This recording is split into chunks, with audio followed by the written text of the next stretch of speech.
शरीर क्रिया विज्ञान का आज दूसरा अध्याय चालू करते हैं। दूसरे अध्याय का नाम है कोषाणु यानी सेल्स का सामान्य परिचय एवं उसके कार्य। कोषाणु यानी सेल्स। सेल्स क्या होते हैं कि हमारे शरीर की एक सबसे छोटी छोटी संरचना होती है। इसी के संयोग से हमारे शरीर का निर्माण होता है। बहुत सी कोशिकाएं मिलकर के एक शरीर का निर्माण करती है। यानी मानव शरीर की सबसे छोटी इकाई सजीव इकाई होती है जिसको हम सेल्स या कोशिका बोलते हैं। कोशिका के अंदर तीन मुख्य रचना पाई जाती है, यानी तीन भाग होते हैं इसके। सबसे ऊपरी भाग होता है इसका आवरण होता है, इसको लेयर बोलते हैं, इसको मेम्ब्रेन्स बोलते हैं इंग्लिश के अंदर। और इस मेम्ब्रेन्स के अंदर एक द्रव्य भरा रहता है, इसको कोशिका द्रव्य या साइटोप्लाज्मा कहते हैं। और इस साइटोप्लाज्मा के अंदर बीच के अंदर एक छोटा सा केंद्रक होता है, गोला की नुमा संरचना होती है, इसको हम केंद्रक या न्यूक्लियस बोलते हैं। अब हम लोग इसके अलग अलग परिभाषा करेंगे, हम लोग अलग अलग अध्ययन करेंगे। कोशिका आवरण क्या होता है? प्रत्येक कोशिका के बाहरी एक प्रकार का आवरण होता है, कवर होता है, जिसको हम लोग कोशिका आवरण कहते हैं। अब इसके कार्य क्या क्या होते हैं? कोशिका आवरण क्या क्या कार्य करता है? एक तो क्या करता है, कोशिका को एक आकार प्रदान करता है और अंदर और बाहर के जो द्रव्य होते हैं उनका आदान प्रदान का कार्य करता है। जैसे इसमें पोषक तत्व अंदर आते हैं, वो अपशिष्ट पदार्थ बाहर निकलते हैं। तो ये कोशिका आवरण का मुख्य कार्य हो गया। अब कोशिका द्रव्य जो साइटोप्लाज्मा होता है वो क्या होता है? इसके अंदर क्या क्या होते हैं? जैसे कोशिका द्रव्य होते हैं, ये इसके आवरण होते हैं, इसके जो क्या नाम से इसका सेल मेम्ब्रेन्स होती है, इसके अंदर एक द्रव्य भरा रहता है, इसमें कोशिका द्रव्य कहते हैं। इस कोशिका द्रव्य रूपी द्रव के समान संरचना होती है और इसके अंदर काफ़ी संरचनाएं पाई जाती है, जिसमें कुछ मुख्य ऑर्गन्स है जिनके नाम हम बताते हैं। जैसे माइटोकॉन्ड्रिया हुआ, लाइसोसोम हुआ, राइबोसोम हुआ, और एंडोप्लाज्मिक रेटिकुलम हुआ, सेंट्रोसोम हुआ। ये कुछ संरचनाएं इसके अंदर पाई जाती है। अब इनका क्या क्या कार्य होते हैं, अब इनका विस्तार से इसका अध्ययन करेंगे। माइटोकॉन्ड्रिया, ये पावर हाउस भी कहते हैं इसको। ये कोशिका के मुख्य ऊर्जा का भंडार होता है। यहीं से कोशिका यानी जो हमारा ग्लूकोज आता है उनका ऊर्जा में कन्वर्ट किया जाता है। ग्लूकोज को ऊर्जा के अंदर कन्वर्ट करने का काम हमारा माइटोकॉन्ड्रिया का होता है, इसलिए इसको पावर हाउस कहते हैं। लाइसोसोम, ये आकार की गोल संरचनाएं होती है, छोटी छोटी गोलाकार संरचनाएं पाई जाती है, ये कोशिका के अंदर रहती है। कोशिका लाइसोसोम का क्या कार्य होता है? लाइसोसोम पाचन क्रिया में भाग लेती है और ये क्या नाम से दूसरा विषाणु को नष्ट करने का काम कार्य भी करती है। यानी कि जो भी कोई भी एंटीजेंस आ जाता है उसके प्रति एंटीबॉडी तैयार करने में सहायक होती है। ये राइबोसोम होता है, ये सूक्ष्मतम कण होते हैं, छोटे छोटे कण होते हैं राइबोसोम्स के, और ये स्वतंत्र या एंडोप्लाज्मिक रेटिकुलम के साथ संलग्न रहते हैं। ये तो एंडोप्लाज्मिक रेटिकुलम के साथ रहेंगे या स्वतंत्र छोटे छोटे कण के रूप में रहता है। राइबोसोम्स का मुख्य कार्य क्या होता है? प्रोटीन का निर्माण करता है, जो हमारे प्रोटीन काम आती है, जिसे अमीनो एसिड्स बोलते हैं, उनका निर्माण कार्य करता है। एंडोप्लाज्मिक रेटिकुलम, ये एक एंडोप्लाज्मिक रेटिकुलम होता है, ये क्या कहते हैं? नलिकाकार संरचना होती है और इसका कार्य होता है ये प्रोटीन का निर्माण करता है और स्टेरॉइड का निर्माण करता है। सेंट्रोसोम, ये केंद्रक के पास रहती है और ये बेलनाकार संरचना होती है। ये जो सेंट्रोसोम होता है ये केंद्र के पास में होता है और ये बेलनाकार एक संरचना होती है। और ये जब कोशिका विभाजन होता है तब ये न्यूक्लियस के दोनों छोरों के ऊपर चले जाती है। ये इसकी कोशिका विभाजन, इसका मुख्य कार्य क्या होता है? सेंट्रोसोम का मुख्य कार्य केवल कोशिका विभाजन में कार्य करती है, कोशिका विभाजन में इसका मुख्य कार्य होता है। और इसके अलावा नेक्स्ट पॉइंट होता है केंद्रक, यानी जिसको न्यूक्लियस बोलते हैं। ये कोशिका के अंदर एक गोलाकार होता है, इसकी संख्या में एक भी हो सकती है और अधिक भी हो सकते हैं। ये इसके चार भाग होते हैं, इसमें चार भाग होते हैं केंद्रक के अंदर। केंद्रक आवरण होता है जिसको न्यूक्लियर मेम्ब्रेन बोलते हैं। केंद्रक द्रव्य होता है न्यूक्लियर प्लाज्मा बोलते हैं, और गुणसूत्रों जैसे क्रोमेटिन बोलते हैं। और केंद्र बोलते हैं, यानी न्यूक्लियोलस, ये होता है न्यूक्लियोलस। यानी केंद्रक के अंदर भी केंद्रक होता है, छोटा सा होता है, जिसे न्यूक्लियोलस बोलते हैं। केंद्रक का अपना एक आवरण होता है, ये अति सूक्ष्म छिद्रों से युक्त होता है। इसमें कोशिका द्रव्य व केंद्रक द्रव्य में परस्पर संपर्क में रहता है, क्योंकि इसमें क्या आदान प्रदान होता रहता है केंद्रक का या साइटोप्लाज्मा का। न्यूक्लियर प्लाज्मा में आदान प्रदान होता है पोषक तत्वों का। तो इस प्रकार से ये एक आवरण एक प्रकार का ये संपर्क का कार्य करता है, प्लस केंद्रक को एक आकार प्रदान करता है। केंद्रक द्रव्य, केंद्रक के अंदर, ये केंद्रक के अंदर होता है, इसमें प्रोटीन तत्व प्रमुख रूप से पाया जाता है। जो केंद्रक द्रव्य होते हैं इसमें प्रोटीन के तत्व पाए जाते हैं, साथ साथ में गुणसूत्र के जालक होते हैं, गुणसूत्र जालक वो रहते हैं इसके अंदर। ये प्रोटीन निर्मित तंतु में रचना होती है, ये जाल की भांति फैले रहते हैं। ये तंतु ही व्यक्ति की आनुवांशिक गुणों का वहन करते हैं। ये क्रोमेटिन ही हमारे जो गुणसूत्र जिसको बोलते हैं, गुणसूत्र जालक होते हैं, यही हमारे डीएनए के अंदर जो भी हमारे क्रोमोसोम्स होते हैं उनको आदान प्रदान करते हैं, वहन करने का कार्य करते हैं।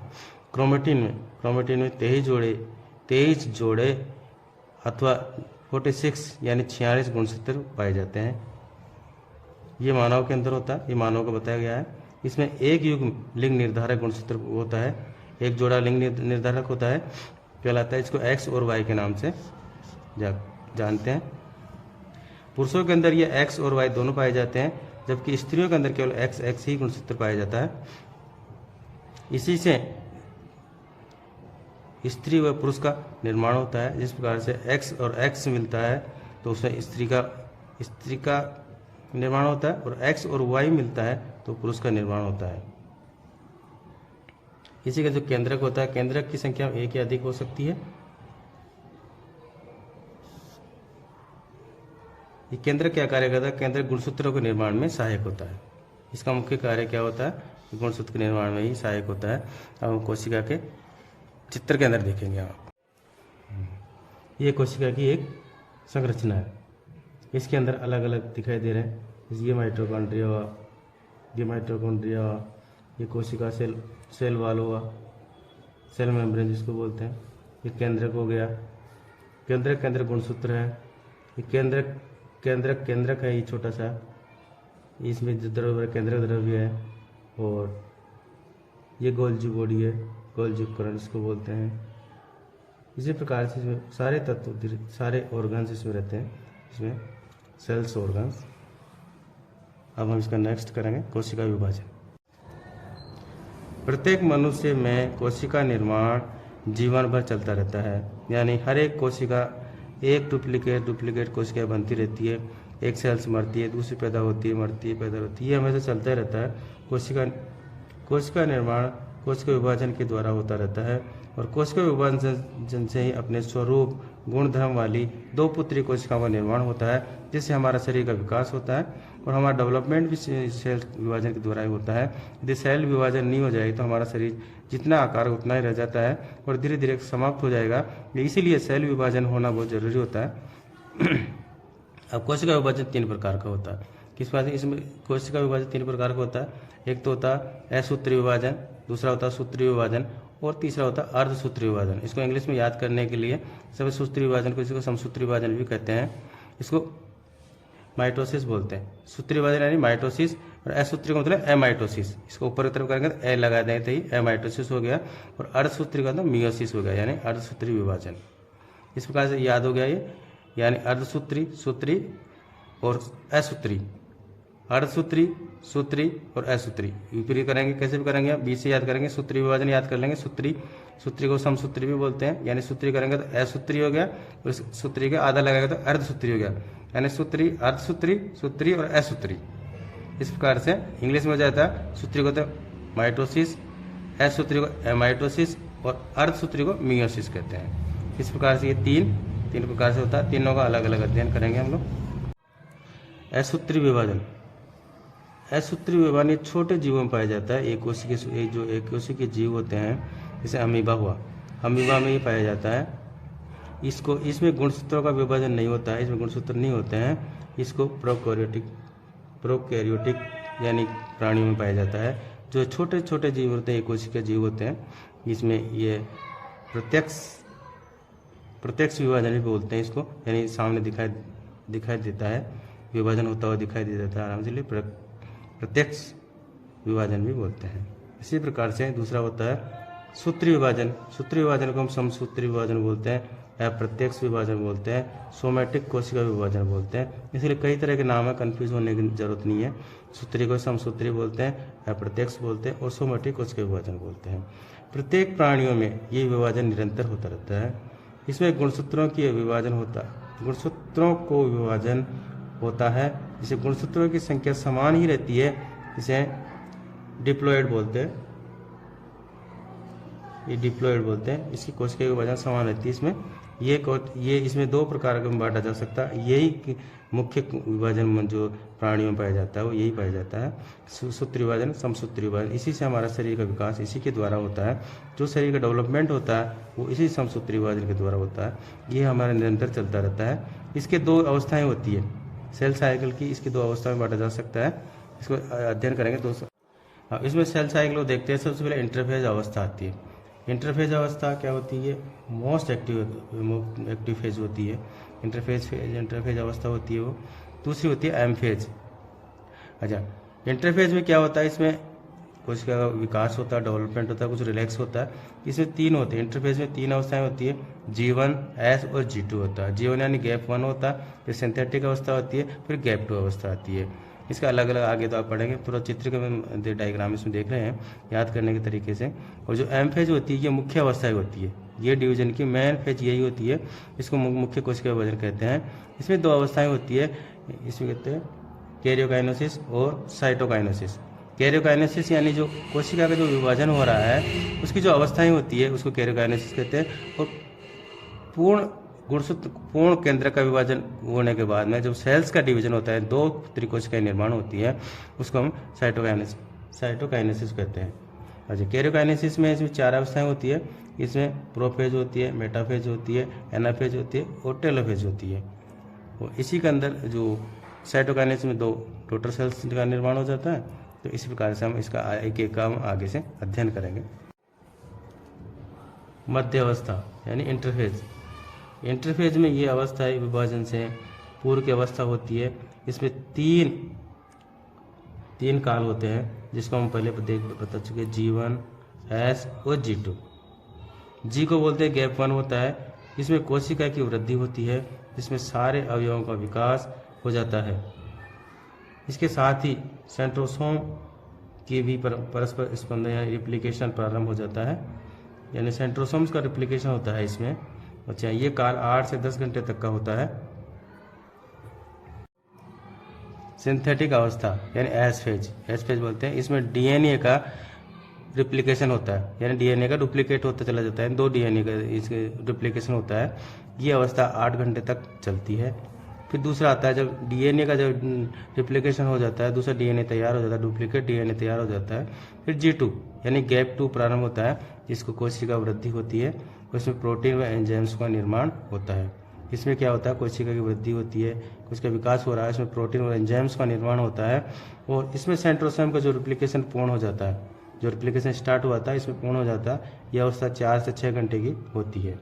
और मुख्य अवस्था आती है जिसका एम फेज बोलते हैं, ये डिवीजन फेज भी बोलते हैं। ये वास्तविक विभाजन होता है। इसके 4 स्तर होते हैं। इसके 4 स्तर होते हैं, प्रोफेज होता है, मेटाफेज होता है, एनाफेज होता है और टेलोफेज होता है। हम प्रोफेज के बाद देखें, प्रोफेज है। प्रोफेज इसमें क्या गुणसूत्र कुंडलीकृत रूप में दिखाई देते हैं। और ये गुणसूत्र 2 भागों में विभक्त होते हैं, तब इन्हें हम सिस्टर क्रोमोटॉइड्स कहते हैं। ये दोनों क्रोमोटॉइड्स सेंट्रोमियर पर एक दूसरे से जुड़े रहते हैं। इस अवस्था में केंद्रक यानी न्यूक्लियस समाप्त हो जाता है। प्रोफेज के अंदर धीरे धीरे सेंट्रोसोम विभक्त होकर 2 सेंट्रियोल्स में विभाजित हो जाता है। जो ये चित्र में देखिए, जो ये सेंट्रोसोम्स होता है, इसको ये सेंट्रोसोम्स 2 होते हैं। ये सिंगुलर में एक एक सेंट्रियोल्स में विभाजित हो जाते हैं और ये दोनों केंद्र की तरफ यानी छोरों केंद्रों की तरफ चले जाते हैं। ये सेंट्रियोल्स ये दोनों केंद्र की तरफ जाते हैं। दोनों सेंट्रियोल एक दूसरे विपरीत दिशा की ओर गति करने लगते हैं। दोनों सेंट्रियोल्स के मध्य माइक्रोट्यूब्यूल्स जैसी रचना बनती है। ये माइक्रोट्यूब्यूल्स से जो रचना बनने लग जाती है, ऐसी रचना बनती है। इसे स्पिंडल फाइबर भी कहते हैं। ये वास्तविक में प्रोफेज अवस्था, ये प्रारंभिक प्रोफेज अवस्था होती है, इसको प्रारंभिक प्रोफेज अवस्था कहते हैं। ये स्पिंडल फाइबर क्रोमेटोइड्स को अपने साथ जोड़ लेते हैं, ये लेट प्रोफेज अवस्था कहते हैं। ये इसके क्रोमेटोइड्स को ये स्पिंडल फाइबर अपनी तरफ जोड़ लेते हैं, खींच लेते हैं। ये खींच लिए इन्होंने, स्पिंडल फाइबर के अंदर ये क्रोमेटोइड्स आ गए।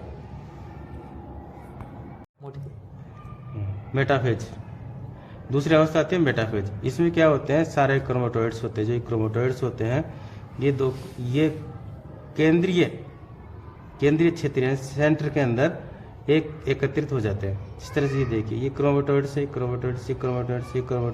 इस बिल्कुल से केंद्र में इकट्ठे हो गए, इस प्रकार से इकट्ठे हो जाते हैं मेटाफेज अवस्था के अंदर। मेटाफेज अवस्था के बाद भी एनाफेज अवस्था आती है। इस अवस्था में क्या होता है, क्रोमेटोइड्स अपने ध्रुवों की तरफ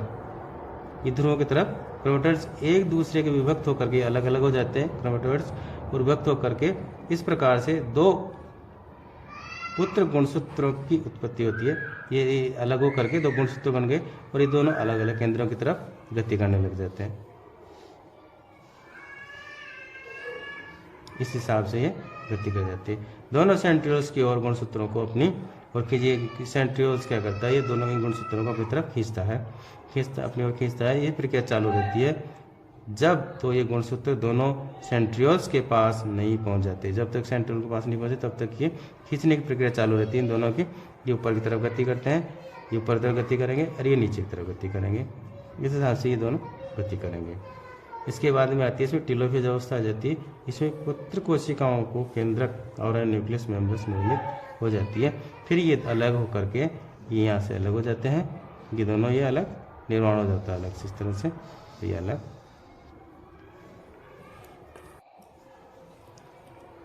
इसमें केंद्रक की वृद्धि करते हैं और गुणसूत्र अगुणित अवस्था में अकुंडलित हो जाते हैं।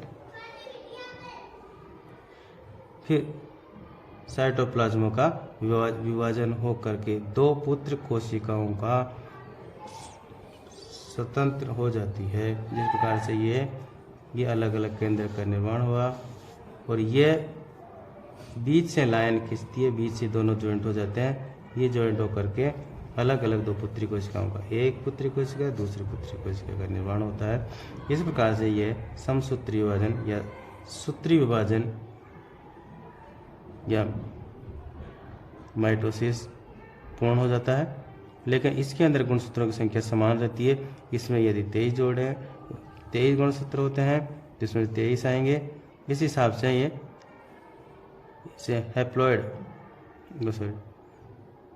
डिप्लॉयड गुणसूत्रों की संख्या रहती है, यानी इसमें गुणसूत्र की संख्या बराबर सेम रहेगी।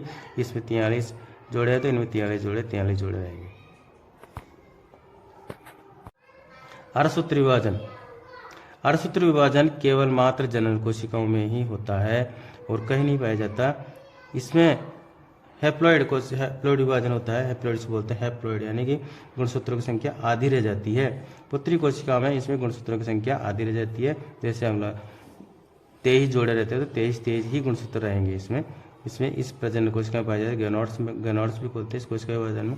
अर्धसूत्री विभाजन पाया जाता है। ये पाया जाता है शुक्राणुओं में और डिंबाणुओं में होता है। अर्धसूत्री विभाजन के परिणाम स्वरूप 23 गुणसूत्रों से युक्त पुत्र कोशिकाओं की उत्पत्ति होती है, जिन्हें हैप्लॉइड के नाम से भी जानते हैं। इस प्रकार के विभाजन दो प्रकार की प्रक्रिया होती है। इसमें दो प्रकार का विभाजन होता है, एक तो अर्धसूत्री विभाजन फर्स्ट, एक होता है अर्धसूत्री विभाजन सेकंड, यानी मियोसिस फर्स्ट मियोसिस सेकंड। ये दो प्रकार से, ये दो फेज में इसका विभाजन होता है। पहले होता है अर्धसूत्री विभाजन मियोसिस फर्स्ट होता है। इसके अंदर भी 4 अवस्था होती है। मेटाफेज फर्स्ट होता है, प्रोफेज फर्स्ट, मेटाफेज, एनाफेज और टेलोफेज फर्स्ट। ये फर्स्ट 4 अवस्थाएं होती है। इसमें क्या होता है, इस मियोसिस फर्स्ट में विभाजन के दौरान गुणसूत्रों की संख्या आधी रह जाती है।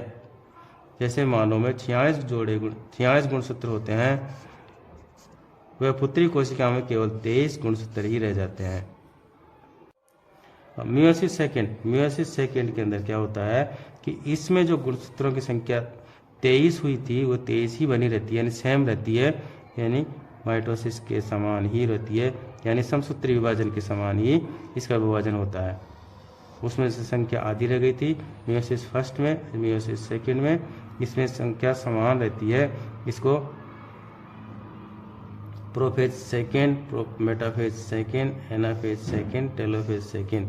इसको याद करने का तरीका क्या होता है, PMAT, यानी जो मेडिकल टेस्ट होता है PMT होता था वो पहले, उसी हिसाब से इसको याद भी कर सकते हैं। जैसे PMT का याद नाम रखेंगे तो PMAT, प्रोफेज, मेटाफेज, एनाफेज और टेलोफेज, इस प्रकार से हम लोग इसको याद कर सकते हैं। मियोसिस सेकेंड में इसमें माइटोसिस के समान ही होता है, यानी मियोसिस में जो गुणसूत्रों की संख्या आधी रहती है, मियोसिस फर्स्ट में आधी रहती है और मियोसिस सेकेंड में उतनी ही बनी रहती है। अतः अंत में जाकर के 4 कोशिकाओं का निर्माण होता है, जिसे हम गुणसूत्रों की संख्या चारों में समान रूप से आधी ही रहेगी, यानी कि 46 गुणसूत्रों से मानव की 4 पुत्री कोशिकाएं बनेगी, उसमें 23 गुणसूत्र पाए जाएंगे।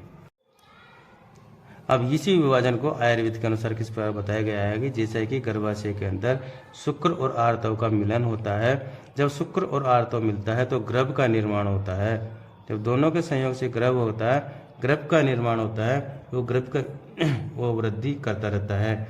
ये शरीर का विकसित होना, अंग प्रत्यंगों का बनना को यह कोश विभाजन यानी कोशिका विभाजन के परिणाम स्वरूप ही होने वाली वृद्धि का परिणाम है, यानी ये कोशिका विभाजन के द्वारा ही ये भ्रूण से बच्चे का निर्माण होता है। इसी प्रकार से आयुर्वेद में कुछ ज़्यादा अलग बताया ही नहीं गया है, केवल इतना ही बताया गया है कि शुक्र और आर्तव के संयोग से जो गर्भ का निर्माण हुआ है, उस गर्भ का विकास होना, उसका डेवलपमेंट होना, उसके ऑर्गन्स का डेवलपमेंट होना, ये किस कारण से हो रहा है, ये कोशिका विभाजन के द्वारा ही हो रहा है। यदि कोशिका विभाजन नहीं होता तो उसमें विभाजन नहीं होता और एक भ्रूण, एक छोटा सा अंडा जो गर्भ बनाता है वो छोटा सा रह जाता है, न उनमें विकास होता न बच्चा पैदा होता। अब कोशिका विभाजन के पश्चात हमारा एक कोशिका निर्माण हुआ तो बहुत सी कोशिकाएं मिल करके उत्तक का निर्माण करती है। अब उत्तक का सामान्य परिचय एवं उसके कार्य हम देखते हैं। उत्तक कोशिकाओं के एक समूह जिनका कार्य एक समान हो उन्हें उत्तक कहते हैं, यानी जो कोशिकाएं होती है, बहुत सी कोशिकाओं का समूह जिनका एक प्रकार का कार्य होता है वह उत्तक या टिश्यू कहलाते हैं। जैसे बहुत सी कोशिकाएं मिलकर के एक उत्तक का निर्माण करती है और बहुत से उत्तक मिलकर के एक अवयव का निर्माण करते हैं और बहुत से अवयव मिलकर के एक संस्थान का निर्माण करते हैं। जैसे उत्तक 4 प्रकार के उत्तक पाए जाते हैं। उत्तक 4 प्रकार के करते हैं हम उत्तकों को। इसमें कहते हैं एपिथेलियम टिश्यू होता है, कनेक्टिव टिश्यू होता है, मस्कुलर टिश्यू होता है और नर्व टिश्यू होता है। ठीक है, यानी कि एपिथेलियम को कहते हैं आवरण उत्तक, कनेक्टिव टिश्यू कहते हैं संयोजी उत्तक, मस्कुलर टिश्यू को कहते हैं पेशी उत्तक तथा नर्व टिश्यू कहते हैं नाड़ी तंत्रिका उत्तक। एपिथेलियम टिश्यू यानी आवरण उत्तक, ये आवरण उत्तक क्या होता है, बाहरी त्वचा पर भी पाए जाते हैं और अंदरी भीतर की दीवार पर भी पाए जाते हैं। जैसे आमाशय के अंदर भी होते हैं और हमारे बाहरी त्वचा के ऊपर भी पाए जाते हैं। ये एपिथेलियम टिश्यू होता है। ये एपिथेलियम टिश्यू 2 प्रकार के होते हैं,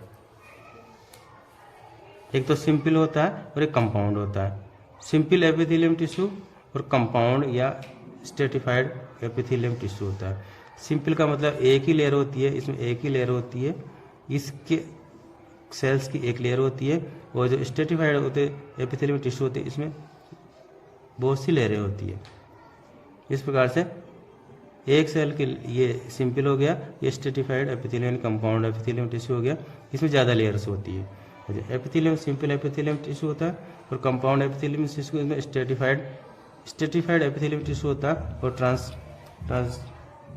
ट्रांजिशनल एपिथेलियम टिश्यू होता है। अब इसका हम लोग आगे से सिंपल को देखते हैं। सिंपल एपिथेलियम टिश्यू, इसमें संरचना के आधार पर हम लोग इस टिश्यू का अध्ययन करेंगे। जैसे हम ये ये एपिथेलियम टिश्यू होती है, इसमें सिंगल लेयर्स होती है, लेकिन इनके आकार के आकार, इसकी संरचना किस प्रकार का आकार का होता है, इस पर जैसे स्क्वाइमस का एपिथेलियम टिश्यू होता है। ये एक लंबवत होता है, नीचे की तरफ होता है लंबवत, फ्लैट लेता रहता है, लंबवत होता है, ये सेल होती है।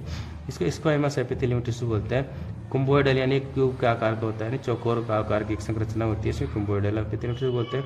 कोलमनार, एक कॉलम के समान यानी एक ऊर्ध्व इस तरह से कॉलम के समान एपिथेलियम टिश्यू दिखाई देता है, ये कोलमनार एपिथेलियम थे। और सिलेटेड एपिथेलियम टिश्यू में सीलिया की तरह यानी बालों के समान संरचना होती है, ये एक तरफ ही गति करवाते हैं, इसे सिलेटेड होते हैं, सिलेटेड एपिथेलियम टिश्यू होते हैं। अब इनको या इसको किस तरह से बोल सकते हैं, simple squamous epithelium tissue, simple cuboidal epithelium tissue, simple columnar epithelium tissue, simple ciliated epithelium tissue, इस तरह से हम इसको याद कर सकते हैं। अब सिंपल एपिथेलियम टिश्यू, ये सिंपल एपिथेलियम टिश्यू हो गया, ये इसके अलग हो, सिंपल स्क्वाइमस एपिथेलियम टिश्यू। इसमें ये कहाँ पाया जाता है, ये रक्त वाहिनी में पाया जाता है, लसिका वाहिनी में पाया जाता है, और फुफ्फुस की वायु कोशन एल्यूलाई में पाया जाता है। फुफ्फुस आवरण यानी कि प्लूरा में पाया जाता है, हृदय आवरण यानी पेरिकॉर्डियम पाया जाता है, और उदरा आवरण यानी कि पेरिटोनियम में पाया जाता है। ये एपिथेलियम टिश्यू इस जगह पर पाया जाता है, जो सिंपल स्क्वाइमस एपिथेलियम टिश्यू पाया जाता है, इस तरह से ये यहाँ पाया जाता है। दूसरा होता है सिंपल कुम्बोइडल एपिथेलियम टिश्यू, ये थायराइड ग्रंथि में पाया जाता है, किडनी में पाया जाता है, पेनक्रियाज में पाया जाता है, और सेलेवरी ग्लैंड में पाया जाता है। इसी प्रकार से सिंपल कोलमनार एपिथेलियम टिश्यू पाया जाता है, ये सिक्रेशन करते हैं आहार नाल के अंदर, आमाशय के अंदर पाया जाता है। कोलमनार एपिथेलियम थे, सिंपल कोलमनार एपिथेलियम टिश्यू आहार नाल के अंदर ही आमाशय में पाया जाता है। और सिंपल सिलेटेड एपिथेलियम टिश्यू ये श्वास नलिका में पाया जाता है। इस प्रकार से किसी कणों को अंदर नहीं जाने देता, जब श्वास लेते हैं कण जाता है तो कण को जाने के लिए, छींक आना, खांसी आना, ये पैदा करने के लिए सिलेटेड एपिथेलियम टिश्यू होता है, ये इसको अंदर नहीं जाने देता है। प्लस अंडवाहिनियों में पाया जाता है, ताकि ओवम को आगे की तरफ ही गति करवाता है, और शुक्रवाहिनियों में पाया जाता है, ये यहीं पे केवल मात्र यहीं पाया जाता है, ये इसके अलावा कहीं नहीं पाया जाते। स्ट्रेटिफाइड यानी कंपाउंड सेल्स होती है इसकी दो से ज़्यादा लेयर होती है, इसमें 2 लेयर 3 लेयर 4 लेयर कितनी लेयर हो सकती है स्ट्रेटिफाइड में। ये किस प्रकार इसी में भी उसी प्रकार से होते हैं, केवल इसमें सिलेटेड एपिथेलियम टिश्यू नहीं पाया जाता, स्क्वाइमस भी पाया जाता है इसमें, squamous stratified squamous epithelium tissue, stratified cuboidal epithelium tissue, stratified columnar epithelium tissue, और स्ट्रेटिफाइड ट्रांजिशनल एपिथेलियम टिश्यू। इस प्रकार से 4 प्रकार के होते हैं। स्तर आवरण उत्तक भी इसको हिंदी में बोलते हैं।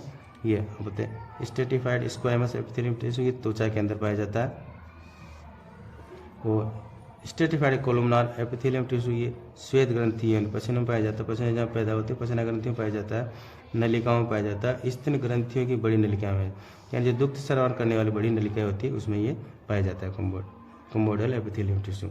अच्छा, स्ट्रेटिफाइड कोलमनार एपिथेलियम टिश्यू ये फेरिंग्स में पाया जाता है, ग्रसनिका और एपिग्लोटिस में पाया जाता है, यानी जो हमारे गले के अंदर होती है एपिग्लोटिस लटका रहता है उसमें पाया जाता है, मूत्र नलिका में पाया जाता है, तथा एनस में यानी गुदाद्वार में, गुदा के आसपास में पाया जाता है।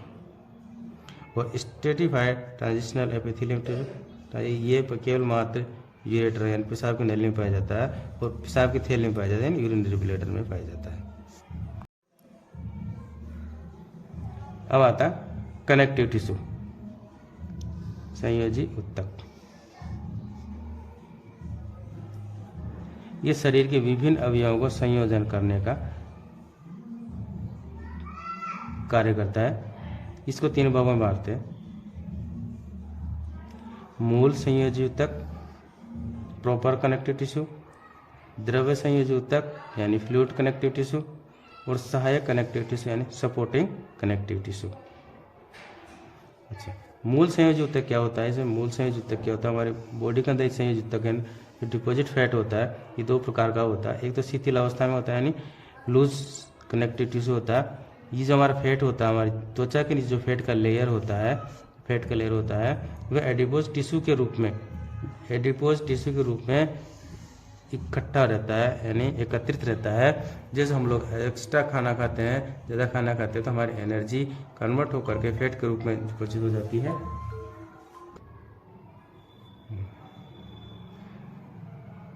ये एडिपोज टिश्यू होता है, ये डिपॉजिट रहता है हमारे, है ये लूज कनेक्टिव टिश्यू बोलते हैं इसको। ये हमारे फैट के रूप में डिपॉजिट रहता है एडिपोज टिश्यू। ये दूसरा होता है घनीभूत एडिपोज टिश्यू, यानी घनीभूत उपकला ऊतक बोलते हैं इसको। इसको बोलते हैं डेंस कनेक्टिव टिश्यू बोलते हैं, डेंस कनेक्टिव टिश्यू। ये हमारी कंडराओं के अंदर, कंडराओं यानी जो अस्थियों का जो जॉइंट होता है, दो अस्थियाँ आपस में जुड़ती है, उसको टेंडेंस बोलते हैं। वो टेंडेंस को अस्थियों के पास में संयोजन का कार्य करता है। ये था fluid connective tissue. Fluid connective tissue यानी ये रक्त में और लिम्फ में पाया जाता है, जिसमें द्रव रूप में जो बहता है उसी में कनेक्टिव यानी जोड़ने का कार्य करता है। तो हमारे दो चीज़ें हमारे शरीर में बहती है द्रव अवस्था में, एक तो ब्लड होता है और एक होता है हमारा लिम्फ होता है, तो ये दोनों में पाई जाती है। फिर आता है supporting connective tissue, acetic supporting connective tissue. ये दो प्रकार के कनेक्टिव टिश्यू पाए जाते हैं। ये दो प्रकार के होते हैं कनेक्टिव टिश्यू। ये क्या करते हैं, ये सपोर्ट करते हैं हमारी बॉडी को, सपोर्ट करने सारे का काम करते हैं। इसमें होता है त्रोणाउपास्थि उत्तक होता है, यानी कार्टिलेजनस संयोजी उत्तक होता है, कनेक्टिव टिश्यू होता है। अब इसमें क्या होता है, इस संयोजन दूसरा होता है अस्थि उत्तक, बोन कनेक्टिव टिश्यू होता है, बोन टिश्यू होता है। ठीक है, दो प्रकार के होते हैं, एक तो कार्टिलेज का होता है, एक बोन का होता है। अच्छा, कार्टिलेज के 3 प्रकार के होते हैं, जो कनेक्टिव टिश्यू 3 प्रकार के होते हैं। इसमें काचाप त्रोणास्थि है, इसमें हाइलिन कार्टिलेज होता है। ये हाइलिन कार्टिलेज क्या होते हैं, कहाँ का पाया जाता है हाइलिन का, ये वक्षस्थि यानी जो हमारे रिब्स होती है, फसलियाँ होती है, वहाँ पर पसलुका में पाई जाती है, छाती के अंदर पाई जाती है। वो संधि का मध्य हमारे जॉइंट्स होते हैं उनके मध्य पसलियों के अंदर, वक्ष स्थल के अंदर जो पाई जाती है, पसलियों के मध्य जॉइंट होते हैं उनमें पाई जाती है। प्लस हमारे कलाई का जॉइंट, कपूर जॉइंट बोलते हैं, जानो घुटने का जॉइंट पाती है, अस्थियों में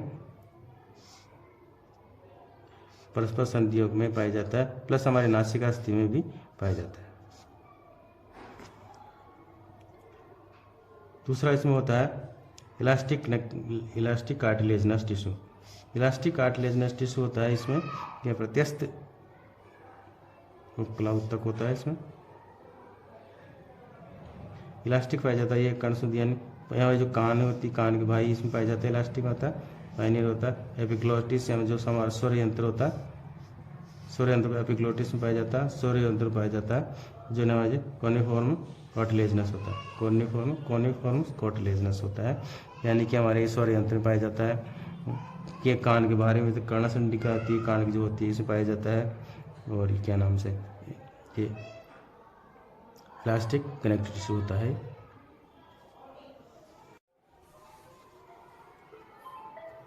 हिंदी भाषा में तीसरा होता है इसमें फाइब्रस कार्टिलेजनस टिश्यू, यानी श्रोतिक त्रोणास्थि उत्तक, कशेरुकाओं के मध्य भागों में पाया जाता है। यानी एक तो हमारी जो वर्टिब्राज होती है उनके मध्य में पाया जाता है। प्लस हमारा प्यूबिक बोन होती है, उसके मध्य में बाइजॉइंट्स में पाया जाता है।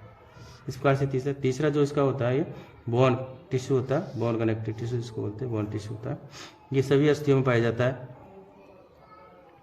मांसपेशियों से संबंध करने का कार्य करता है। प्लस कैल्शियम का ये भंडार का कार्य करता है। ये बोन टिश्यू इकाई होता है। अच्छा, जिसमें तीसरा मस्कुलर टिश्यू होता है और नर्वस टिश्यू होता है। यानी जो तीसरा हमारा जो चैप्टर तीसरा था, पॉइंट था, वो आता है मस्कुलर टिश्यू, पेशी उत्तक। मानव शरीर में 3 प्रकार के पेशी उत्तक पाए जाते हैं। इसमें ऐच्छिक होता है, अनैच्छिक होता है और कौर्डिक होता है। ऐच्छिक, अनैच्छिक और हृदय पेशी इसको बोलते हैं हम लोग।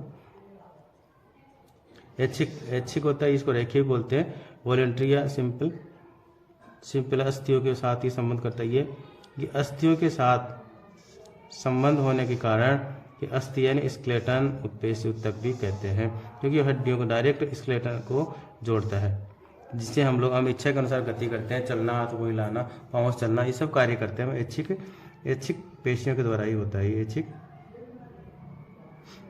पेशी उत्तक होते हैं। ये रेखित प्रकार के होते हैं, यानी रेखित टाइप्स के होते हैं। इसके रेखित होती है।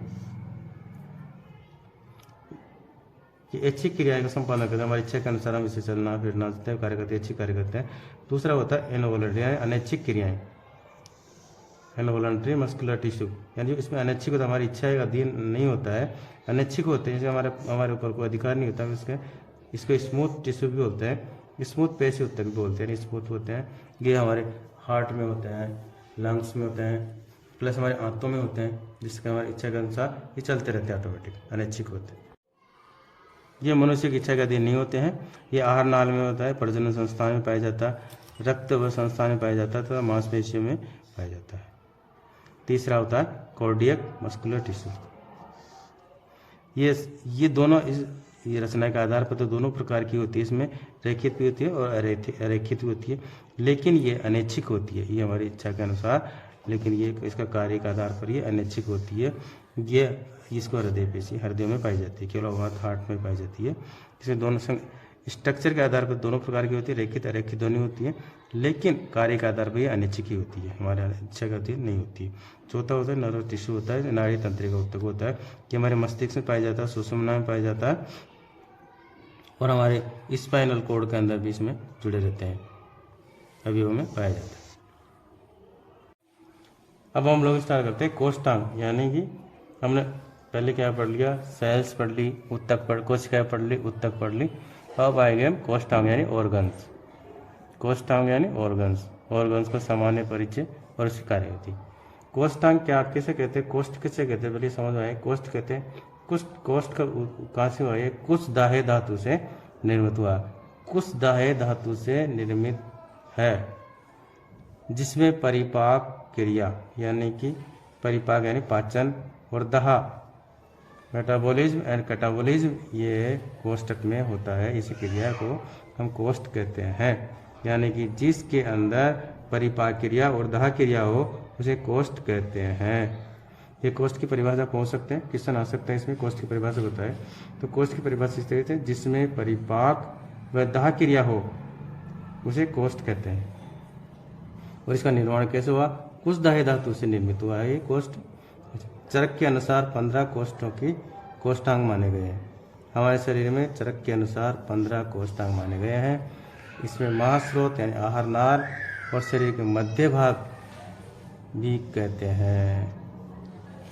इतना इसमें है, वो आगे ज़्यादा डीप नहीं है। वो आस्य यानी कैविटीज, हमारे जो खाली होलो स्पेस होता है उसको आस्य कैविटी कहते हैं, उसका सामान्य परिचय होता है। इसका आस्य का तात्पर्य क्या है, आस्य से किसी का तात्पर्य है जिसमें कोई वस्तु आश्रित होकर रह रही हो, यानी जिस खाली स्पेस के अंदर कोई वस्तु रहती हो वह आस्य कहलाता है।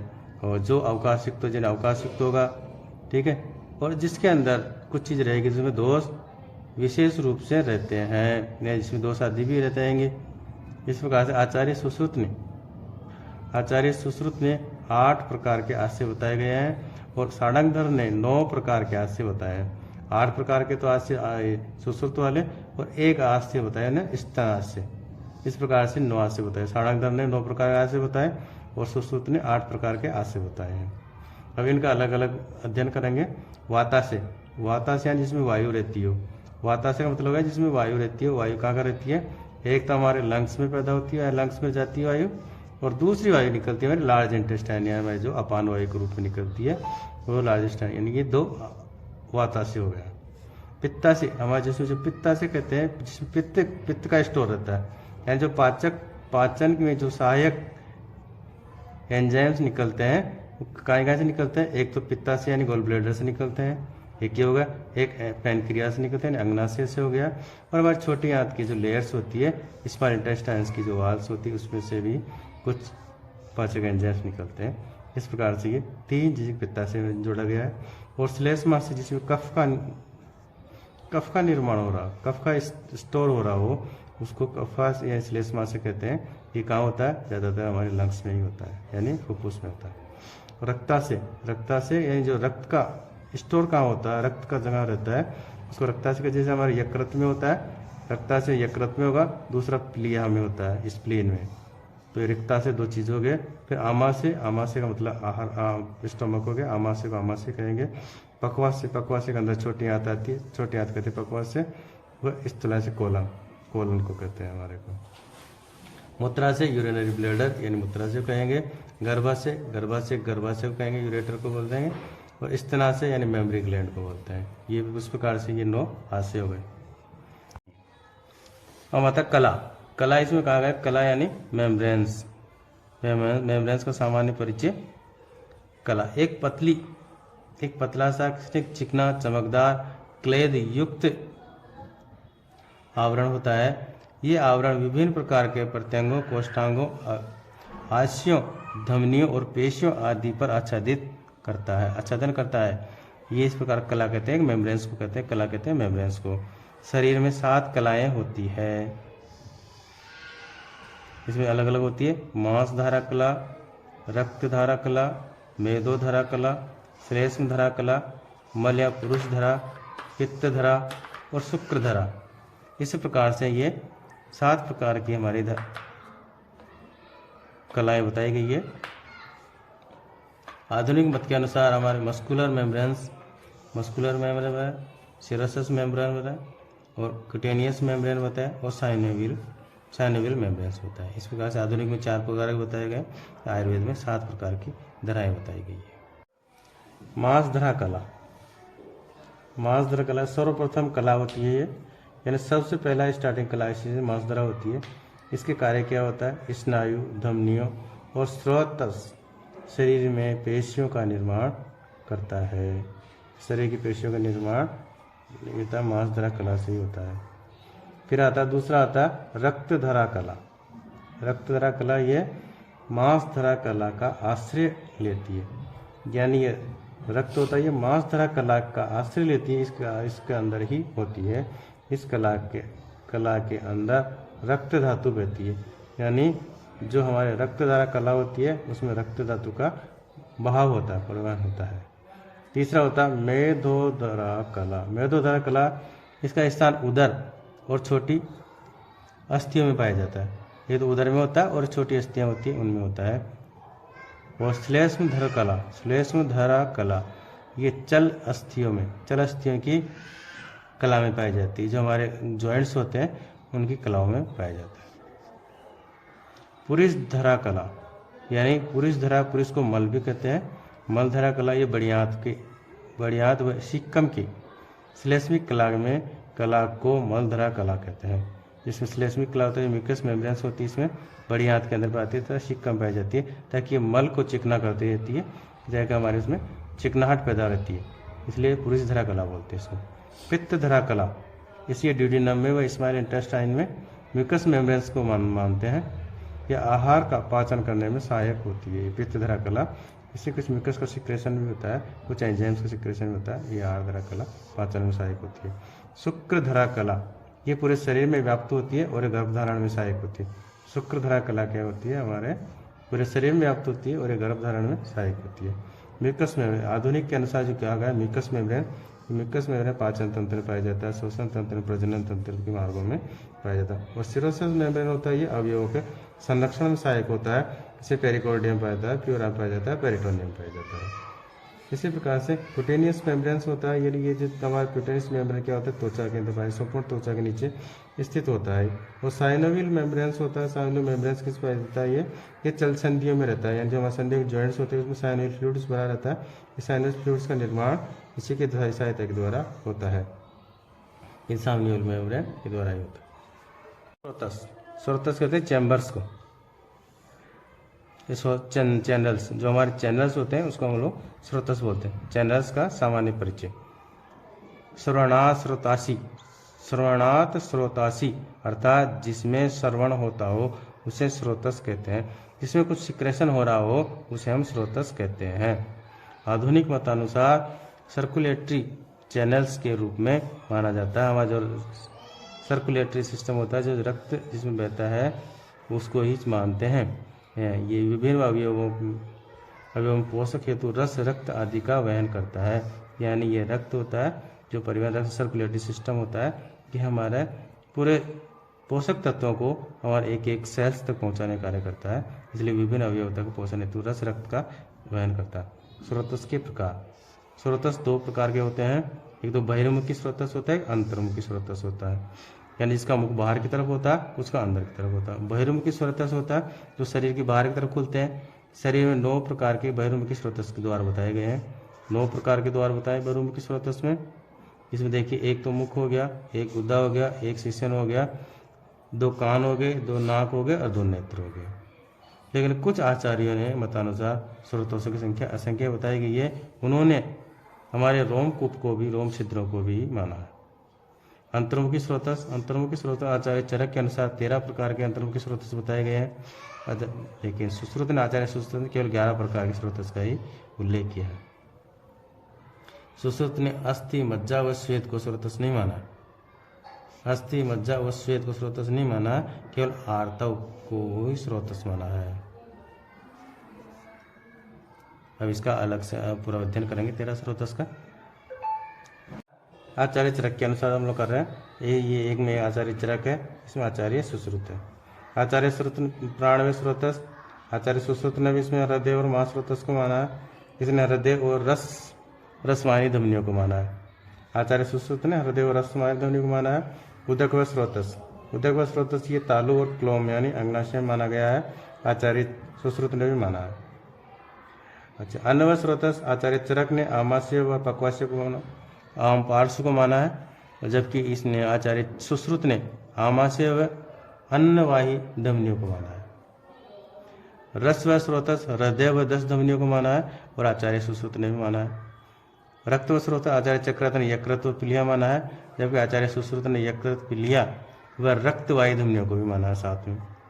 मांस व स्रोतस के अंदर स्नायु, आचार्य चरक ने तो स्नायु व त्वचा को माना है और सुश्रुत ने आचार्य स्नायु, त्वचा व रक्तवाही धमनियों को माना है।